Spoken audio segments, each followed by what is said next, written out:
এই যাচ্ছে জিনিসটা। দেখো এটা যেটা দেখাচ্ছি এটা রাস্ট কালারের একটা আজরাকের মধ্যে দেখাচ্ছি, গ্লাস হাতার মধ্যে দেখাচ্ছি, মানে গ্লাস হাতা হলে কীরকম লাগবে সেটাও তোমরা বুঝতে পারবে।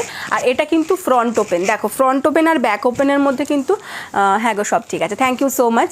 আচ্ছা এটা কিন্তু তোমার গ্লাস হাতার মধ্যে দেখাচ্ছে এবং এটা দেখো ফ্রন্ট ওপেনের মধ্যে যাচ্ছে, এটার কিন্তু ফ্রন্টে হুক আছে, দেখো ফ্রন্ট আর ব্যাকের ডিজাইনটা একদমই কিন্তু একদমই কিন্তু এক, ফ্রন্ট আর ব্যাকের ডিজাইন দেখো, এইটারও ডিজাইনে যায় এটারও তাই ডিজাইন, কেউ কিন্তু দেখে বলতে পারবে না কোনটা ফ্রন্ট ওপেন আর কোনটা ব্যাক ওপেন। সো তোমাদের যেটা ইচ্ছে তোমরা সেটা নিতে পারো। এই যাচ্ছে হচ্ছে রাস্ট কালারটা, দেখে নাও এই যাচ্ছে রাস্ট কালারটা, রাস্ট আজরাকটা যাচ্ছে, এটাও কিন্তু হ্যান্ড ব্লক আজরাক। এই সিরিজের মধ্যে যে কটা দেখাবো সব কটাই একদম কিন্তু অরিজিনালগুলোই থাকবে। এই যাচ্ছে জিনিসটা, ঠিক আছে। ফ্রন্ট পোর্শন যাচ্ছে এইভাবে, ফেসবুক মার্কেট প্লেস